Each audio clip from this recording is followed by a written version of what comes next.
So as a result of the increase in mechanization, as a result of this industrial period that the United States undergoes, we see the concentrated number of very wealthy people kind of at the top of the economic rung. They continue to become wealthy. They buy second and sometimes third homes. They live very lavish lifestyles. We also have a middle class that grows significantly through the Gilded Age as well. And the middle class is really marked by things such as education, specifically education, private education for their children. They are noted by the organizations that they are members of. They are noted by the kind of mass-produced items that they have in their homes. And it is important to keep in mind that there is a significant number of Black middle class who do emerge during this particular time. We also have a couple of other groups of people, particularly the workers in these mills and factories, and then the farmers, who really do not enjoy the benefits of this industrial revolution, although in some ways they see some increases in income.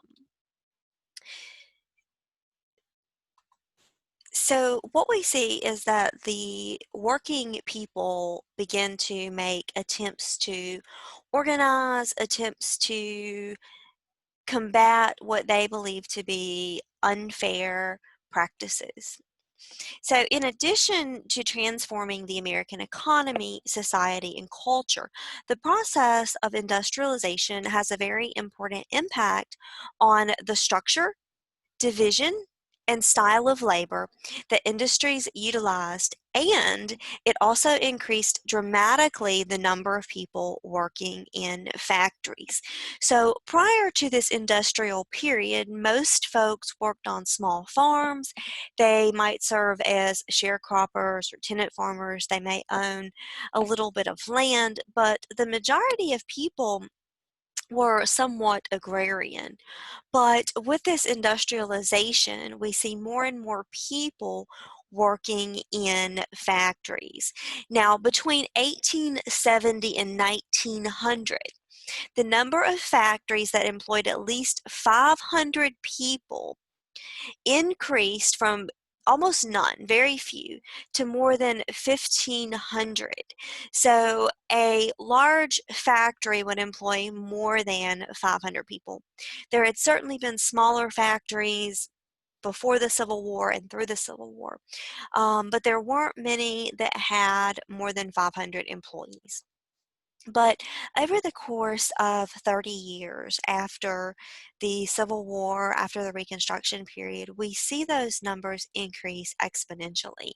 And the largest factories were primarily U.S. Steel, General Electric, International Harvard,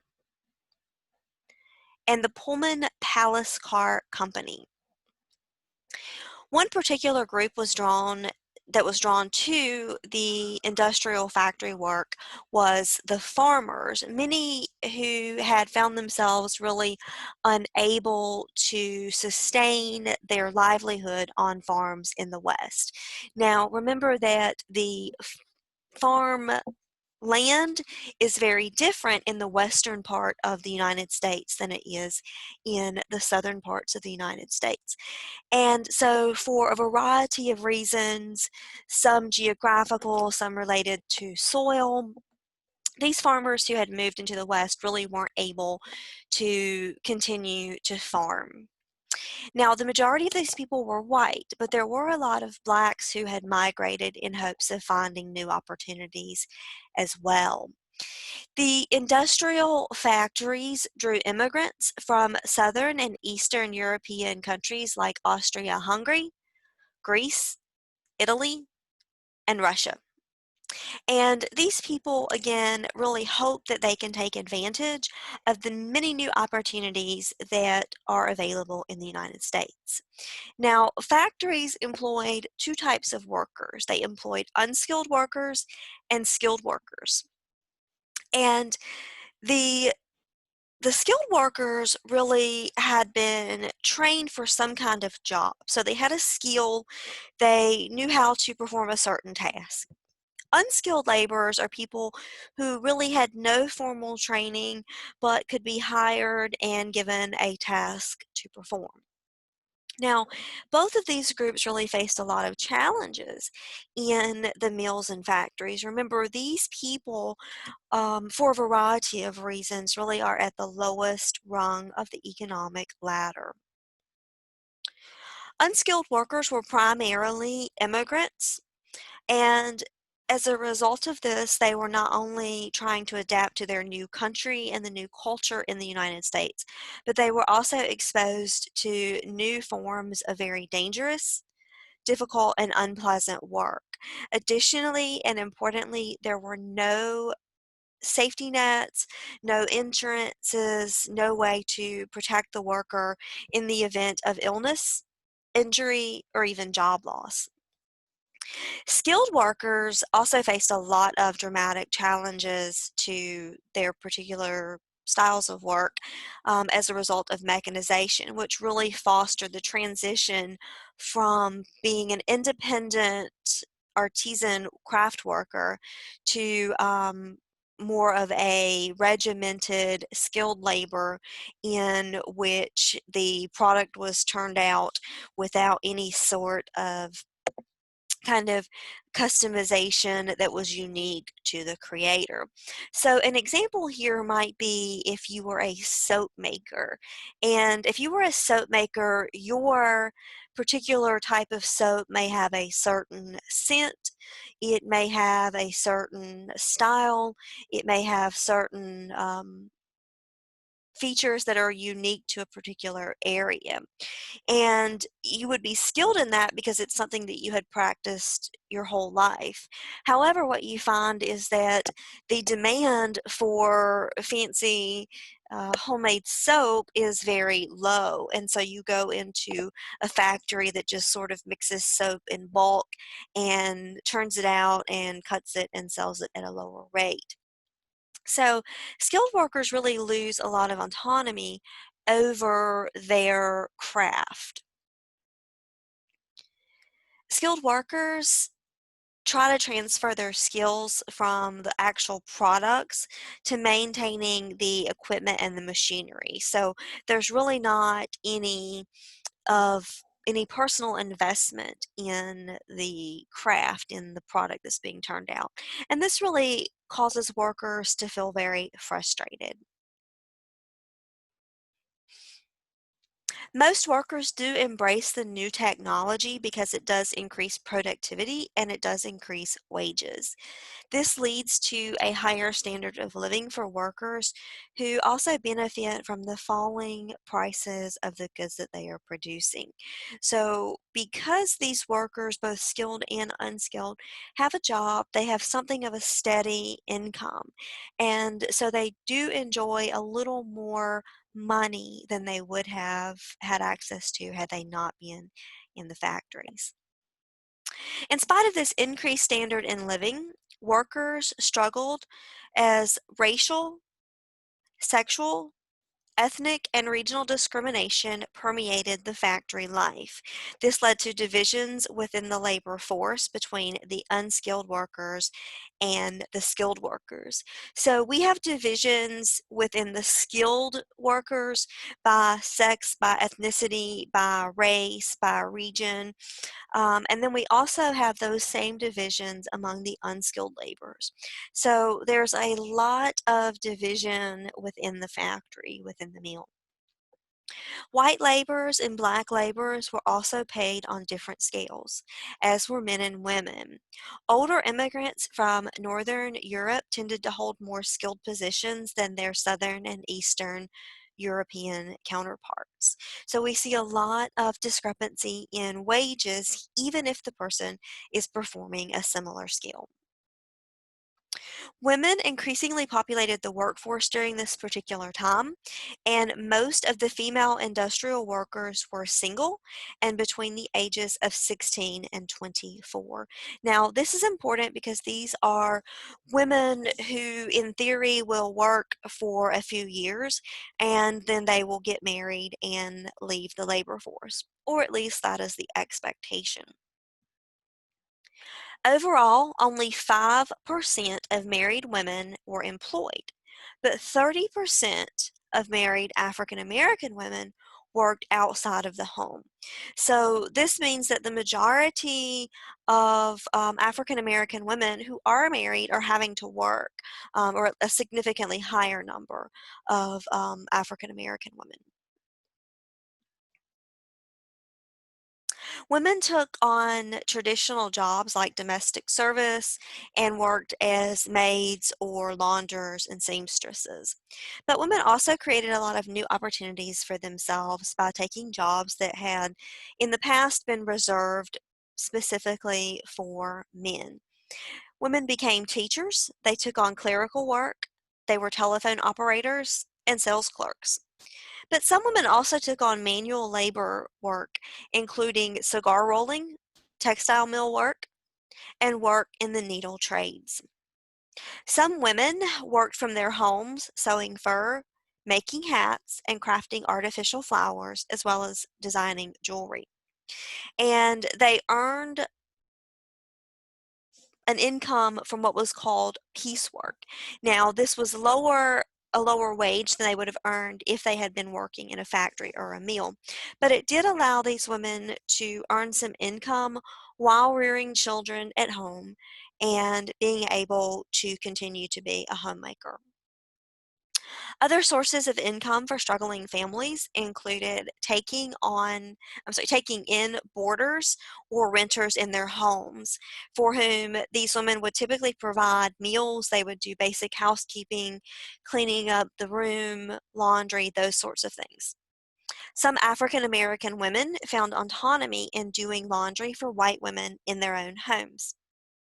This means that Black women would bring the laundry to their home and wash it and then return it. In 1881, Black washerwomen in Atlanta actually conducted a 2-week strike for better pay, and they were successful. Children also joined the workforce at the turn of the century.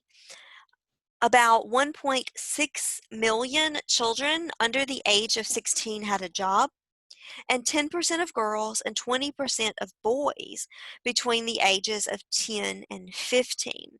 Jobs were very dangerous for children, just as they were for adults. Now, the more fortunate children who were working were able to work as newsboys and shoe shiners and junk collectors. So this kept them out of the factory and out in, the environment where they could get fresh air and sunshine. But most child workers toiled in the textile mills, the tobacco plants, print shops, coal mines, and glass factories. All of these employers were very poorly ventilated, they were very dark, and they were very, very unsafe. In the most egregious case, young children under the age of 10 were called breaker boys, and their job was to climb coal heaps to pick out any unprocessed materials. They typically worked 12-hour days and earned less than $1 for the day. In spite of the improvement in wages and standards of living, the average male worker's income was never enough to support a family. In one example, there was a married couple in Joliet, Illinois in 1883, and they attempted to raise 8 children. So this is 8 children, a mother and a father, on $360 per year. They rented a 3-room house for $5 a month. They ate bread and potatoes and had no furniture and no space in the home to spread out. Though many workers had shorter days during this particular time, most labored more than 10-hour days.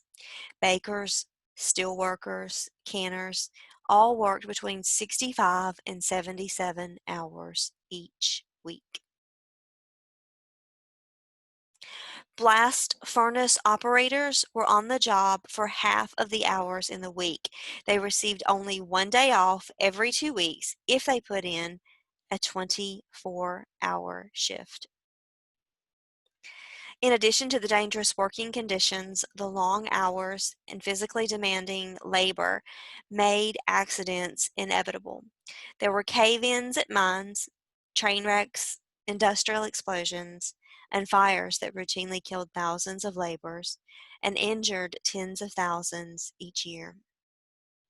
In the railroad industry, 1 in 6 workers suffered a career-ending accident.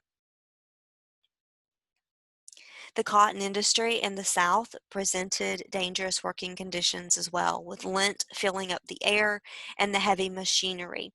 This meant that the workers were breathing in the cotton, the fibers, those things. At the same time, this is moving around in the mill, and so it gets kind of clustered and into the machines, which makes the machines slow down, and they will need to be cleaned.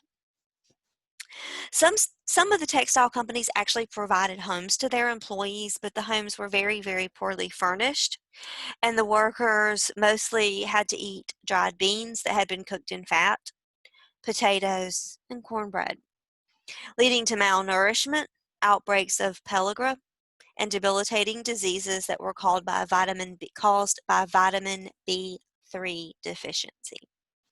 This was a tough time for workers in the United States, regardless of their age, regardless of their race, regardless of their country of origin. In spite of slightly improved conditions for workers, employers reaped most of the benefits. When John D. Rockefeller in 1877, earning in 1 hour roughly double what his average employee made an entire year. Most workers had very, very minimal opportunity to increase their standard of living.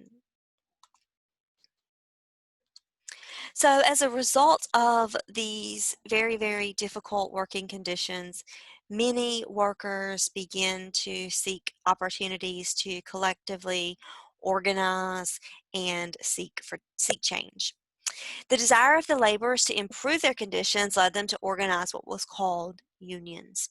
And these unions, through these unions, employers wanted to work collectively to win rights and benefits.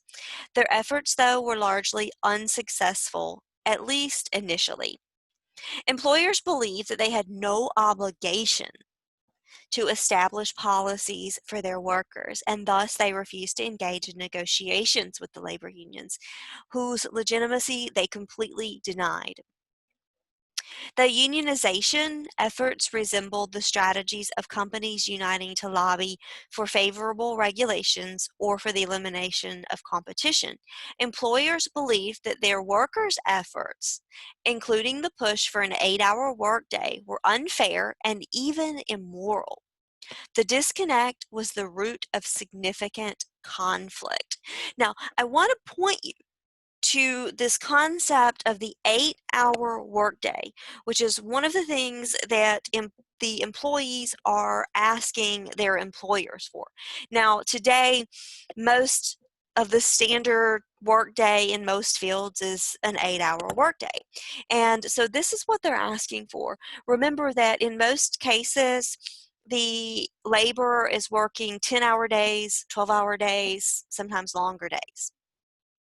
Now, over time, unions begin to gain some momentum at the end of the 19th century, and they became the preferred means or method of communication between the owners of the companies and the actual labor.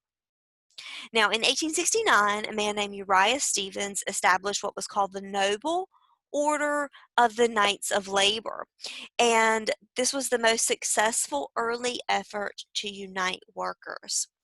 The Knights of Labor embraced the idea that all workers shared common interests, and those interests were fundamentally in conflict with the interests of the owners. And so this idea was that because the worker and the owner of a mill are approaching the problem from two separate ends, will always be in complete conflict with one another over what is ideal.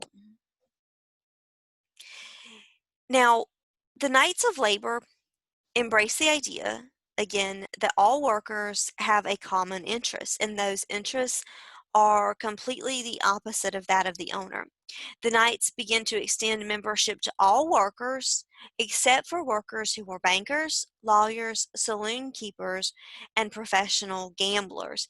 And these people were excluded from joining the Knights of Labor because the Knights believed that they were an economic and a moral detriment to the citizens.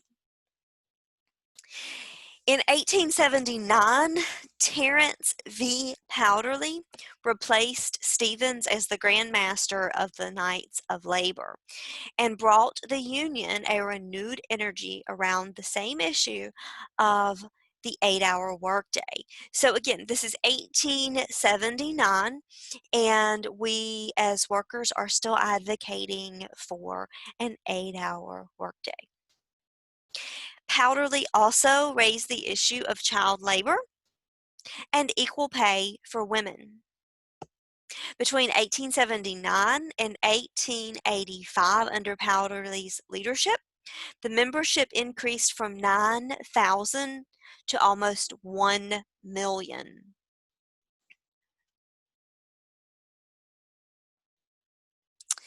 Now, membership is expanding and increasing, and so this means that the national organization is less able to influence what small individual local efforts are trying to accomplish. When you have a small number of people in an organization, it's much easier to control the way that they organize and protest. In 1885, some of the Knights successfully struck against Union Pacific Railroad and Missouri Pacific Railroad without any sanction from the national organization. Now, remember, Union Pacific, Missouri Pacific, these railroads are very large industries, and the owners of these railroads are very, very wealthy people. And so this just small local Knights organization, they, without the encouragement from the federal level, actually lead a strike against the railroad, and this strike is successful. And as a result of that, other members of the Knights of Labor are encouraged to do the same thing. In 1886, in Chicago, the McCormick Harvester plant was on the verge of a general strike. There were confrontations between the police, between the management, and between the workers. And these conflicts were frequent, they were often. Now, at this particular time, we don't have a police force the way that we think of the police today. The police forces at this particular time are primarily going to be employed by the wealthy, by the factory owners, those entities, and their job is to ensure that business is not slowed or disrupted. So on May 3rd in 1886, police officers killed 2 strikers in a conflict between the union members and the strike breakers. These are the folks who are attempting to break up the picket lines. Now, a group of anarchists under the leadership of a German-born activist named August Spiess organized a rally in Haymarket Square. The anarchists were mainly foreign-born radicals who believed that the government sided with the capitalists, with the business owners, at the expense of the workers. Now, the fact that August Spiess is a German-born activist is very important because that means he is not an American citizen. And this distinction will be really important in undermining the efforts of this organization. Now, the Haymarket rally began at 8:30 on the evening of May 4th. A crowd of about 1,500 people gathered to listen to a series of speeches. After about 2 hours, there was a lingering group of people, around 300 people, and they were confronted by 180 police officers. A bomb was exploded as the confrontation began, and the police fired back. 7 police officers and 4 protesters died. There was a trial following that led to the conviction of August Spiess and 7 others for murder, and even though there was no evidence linking any of them to the bomb, 4 of those who were convicted, including Spiess, were executed. The incident had an important effect on organized labor. In spite of the union leaders' disavowal of this anarchist and the bombing, the membership in the Knights of Labor plummeted. By the mid-1890s, there were fewer than 20,000 members. So remember, we have a very small number. We see a surge when these unions are able to organize peacefully and collectively seek out better pay and better working conditions for the laborers. However, when the movements, the individual movements, again, which have no sanction from the national organization, become very violent, the majority of the workers leave the union. Some leave because they don't want to be associated with violence, and some leave because they fear that they will lose their job.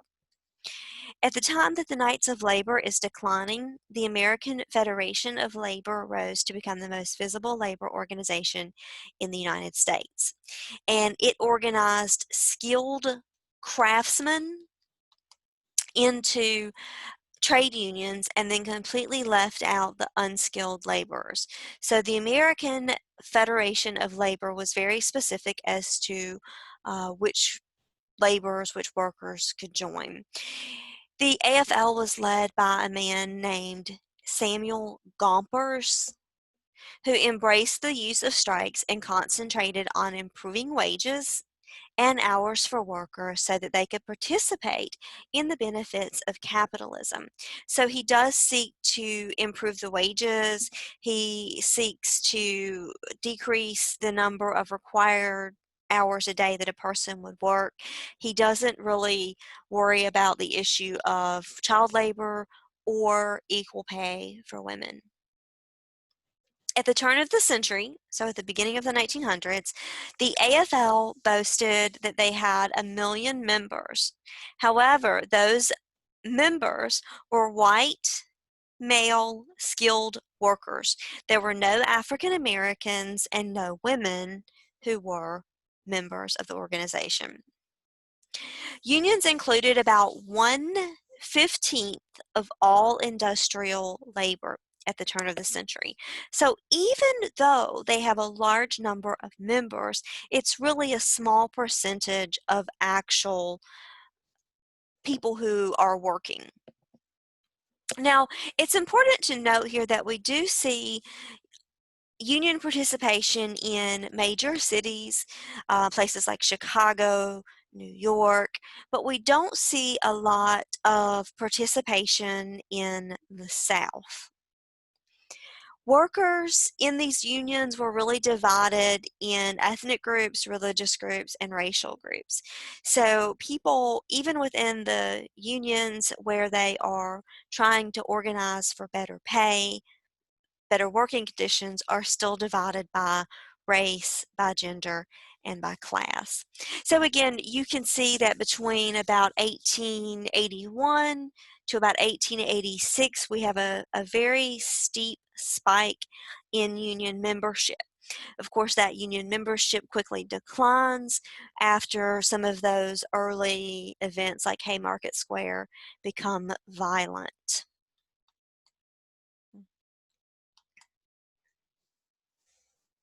Now, in spite of the challenges that really come with the organization of these labor efforts, unions fearlessly fought the big corporations by going on strike after owners refused to negotiate. Owners retaliated, of course, by recruiting strike breakers and using both the police and private security to protect the new workers. Now, strike breakers were people who could be hired quickly and brought in to do a job. This is important because they remember, you know, 14/15, the overwhelming majority of laborers are not a part of a union.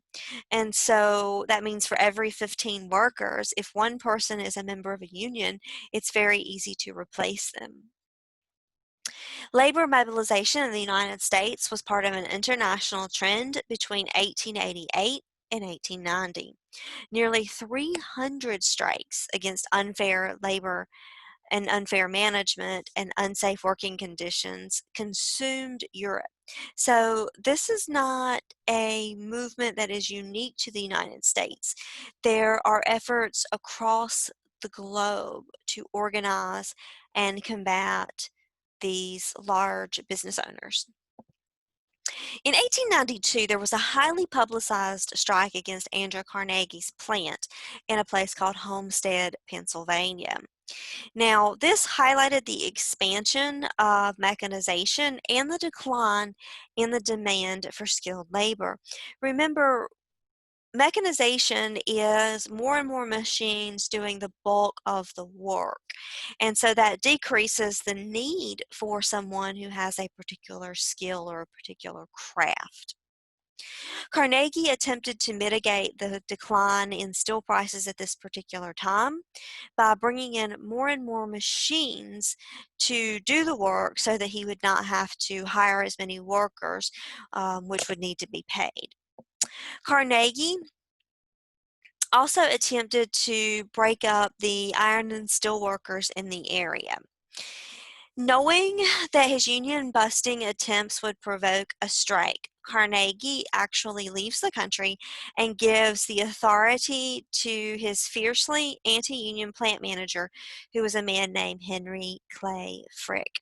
Now, what happens here is Carnegie decides to bring in all of these machines.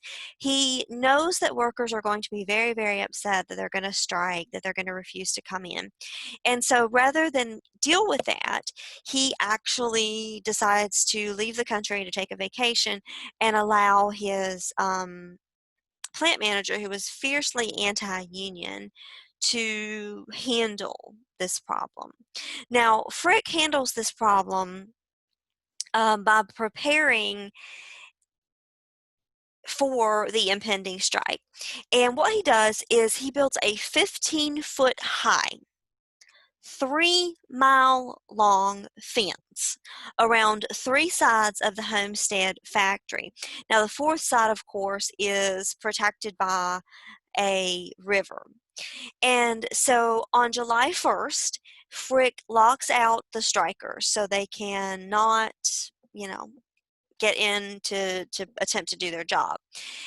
Then turns around and offers any employees who will actually publicly disavow the union the opportunity to come inside of the fence and work, but they must accept a lower wage.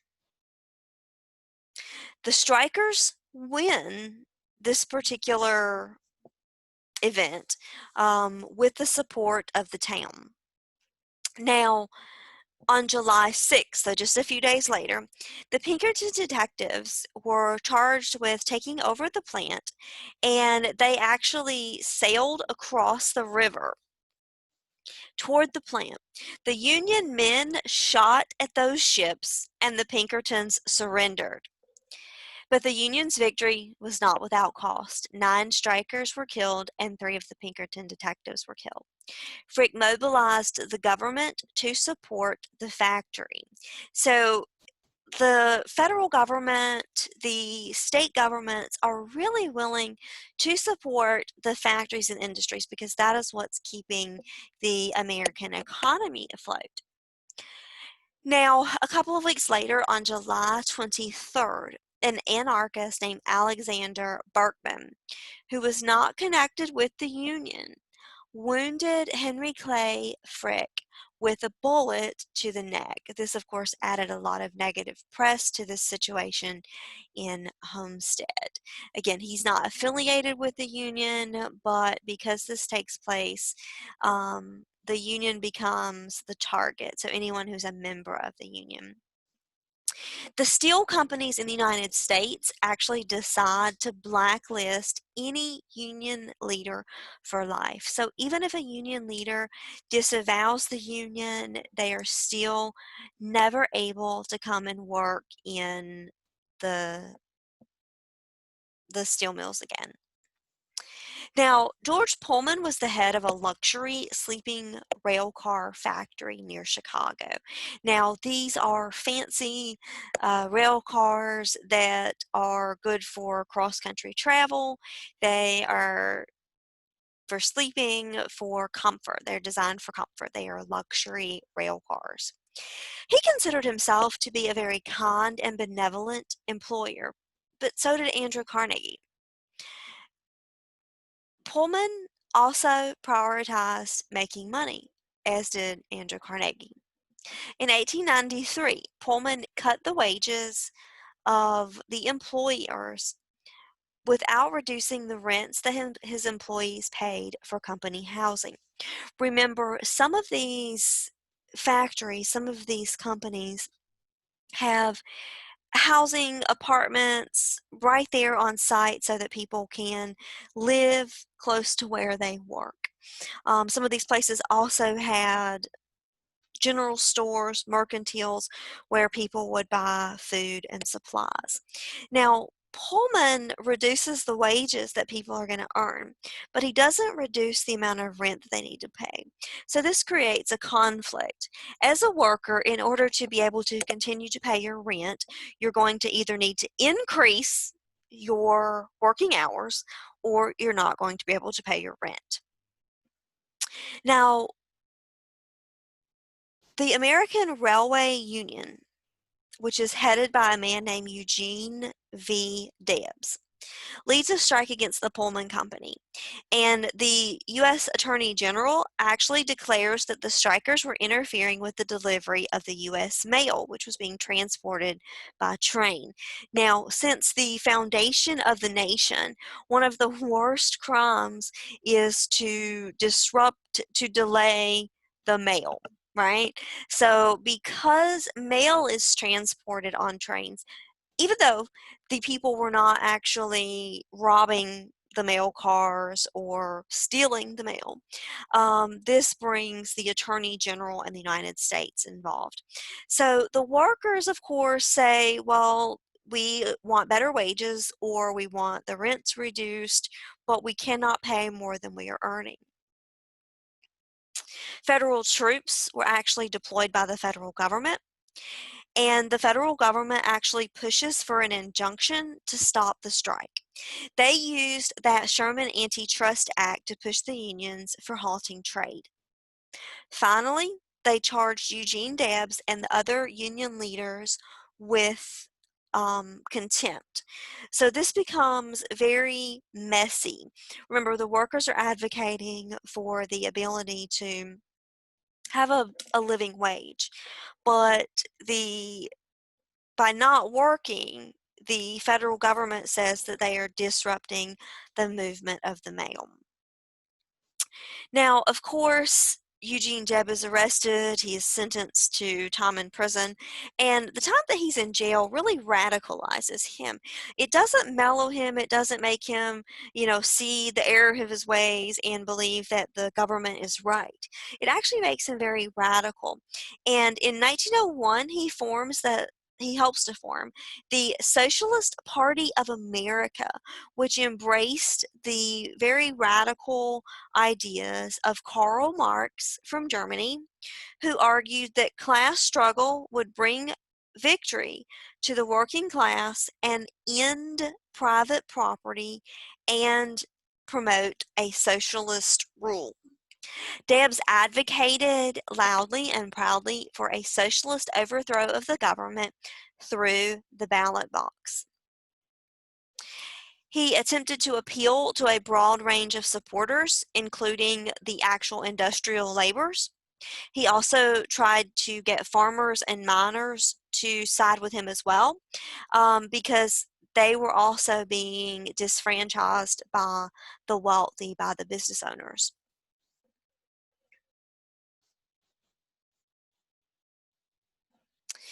Now, in 1892, silver miners in Idaho begin to leave work because their wages have been cut by 15%. So everyone is really feeling the pinch of this particular time period and this decrease in wages and earnings. The mine owners brought in strike breakers just as the rail cars and the steel industry had done. They pushed the state government to actually impose martial law, which resulted in the arrest of 600 strikers.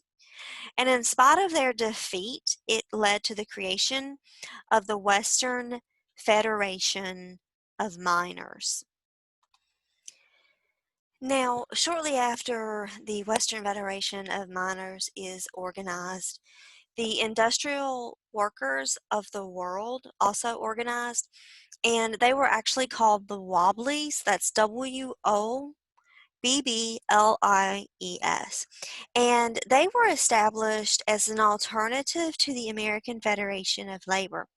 The Industrial Workers of the World, which is an international organization, actually favors strikes, direct action, and the unification of the skilled and the unskilled workers. So they really recognize that as long as people are divided by the type of labor that they do, it will be more difficult for them to negotiate with the very, very wealthy owners of businesses and organizations. Now, in spite of the very long hours and the very hard days, workers do engage in recreation for relief in whatever way they could. Their patterns of recreation really varied by gender, by race, and by region where they lived. Men attended boxing matches and baseball games, union halls and saloons, and physical contests as well, all of which routinely included the consumption of copious amounts of beer. Women helped to prepare for births, for weddings, and funerals, and assisted members of their community. Young working women found some independence in living on their own and copying the fashionable styles that they saw around them.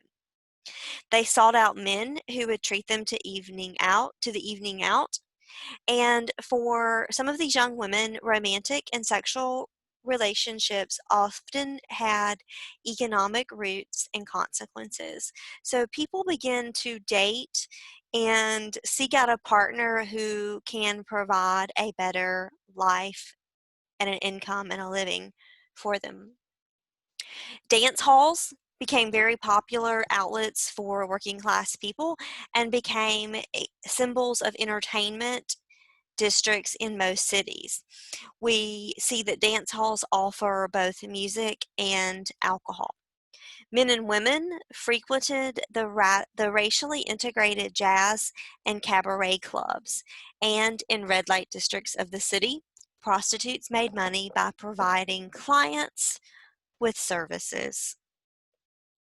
Entertainment venues and amusement parks brought together people of all economic backgrounds, most of whom, most of those parks were across the country, but the most prominent one, the most famous one, was Brooklyn's Coney Island, which was built in 1884.